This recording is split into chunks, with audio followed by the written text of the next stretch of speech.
everyone, does your sheet music look like this? If so, this video is for you. I'm going to show you 6 different ways to organize your unruly sheet music from physical to digital options. I hope one of these will help you in your organizational journey with your sheet music. Number 1, the humble bookshelf. The bookshelf is easy. If you're a visual person, this is great for you. You can put your books just standing up, put some bookends, and there you go. No problem. The only problem that I have with a bookshelf is when you have papers, just copies of sheet music that aren't in books or binders. Then it becomes a little bit unruly and you've just got stacks of papers next to your books, and that's just a mess. But if you like having a bookshelf and you want to have your sheet music and your copies standing up, you can get magazine holders like this and just put your sheet music in there and put them on the bookshelf, and you're all good to go. That will help keep you organized as well. Number 2, the filing cabinet. So there are 2 ways to use a filing cabinet. You can use the filing cabinet with the hanging folders, or you can use it just as a cabinet and set your books upright this way.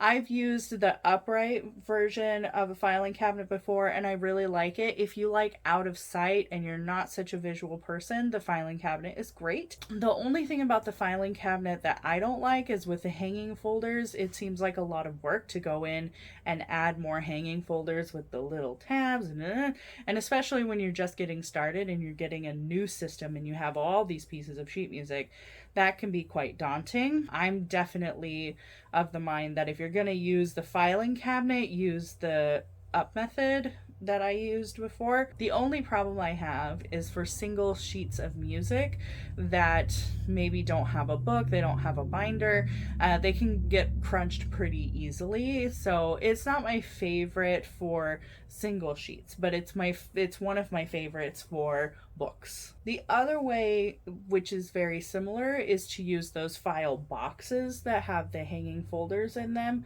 It's very similar to using a file cabinet, but it's more portable. So this is great if you need to travel with your sheet music, if you're a teacher and you're coming to a show, or you have a performance and you're bringing music for other players. It's a really great filing system for the person on the go. Number 3, scanning into the cloud.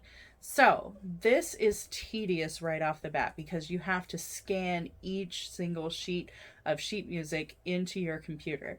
But if you're someone who wants to live that minimalist lifestyle and does not want the books or the papers around, this is for you. My suggestion is, if you're going to do something like this and keep it on your hard drive or you're going to upload it to Google, keep a digital library list on Excel or Google Sheets so that you know exactly what you have. Then you can access your scores either on your computer or, if you've uploaded it to the cloud, on your phone. The only thing that I don't like about this is you're not able to make any changes or annotate if you're going to be using this as music to perform by. Number 4, Foursquare or paperless sheet music or another app service. Foursquare is an online music organization app that is used for iPhone, iPad, and Mac. It's only an Apple product, not Android for now. It's basically a PDF reader for musicians. So you scan your music into Foursquare, you can categorize it into folders, and it'll keep everything organized for you. I think it must have been made by musicians because it's pretty intuitive on the organization system. It also has really great annotating tools in there. One of the big pluses is set lists. So if you are taking your iPad on the go and you're keeping all of your sheet music in Foursquare, you can create a set list and send that set list over to other people with or without your annotations, so they have the exact same sheet music you do for the set. Both Foursquare and paperless sheet music are not free, but they're one-time purchases. So for Foursquare, it's $19.99, but all the updates are free. So if you're wanting to use a digital option and not have physical copies of sheet music, I think Foursquare would be a good investment. Number 5, file boxes for cube storage. So now we're getting into the types of organization that I use. I have a Calyx cube shelf, and I have file boxes that go into that shelf. I just stand up the books into the file box and label on the file box what instrument it's for. It's kind of similar to the file cabinet, but instead of having drawers that come out, or boxes that you can take places, it's just a file box inside a shelf. I feel like it's more aesthetically pleasing than a file cabinet, but I find it just as useful. Number 6, binders.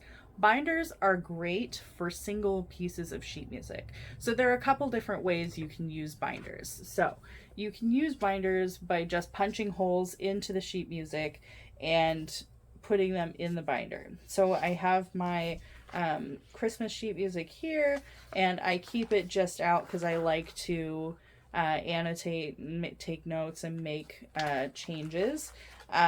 So that's what I like to do on this one. If you have a set list, or you're a performing musician, you want to be able to take notes on physical pieces of sheet music, copies, I would suggest this method. The other method I use is binders with page protectors. So there's a couple different ways you can use page protectors. You can put one piece of sheet music in each page protector. I did that for a while, but I found that the binders get quite full and really fat and heavy if you keep doing that and you have a lot of sheet music. Or what I do is I put one whole piece. So if you have a piece of sheet music that has 6 pages to it, put all 6 pages into the page protector. So this duo has multiple pages, and I just put it into one page protector, take it out when I need it, and put it back when I'm done. So I really like this. It sort of condenses the amount of page protectors you need.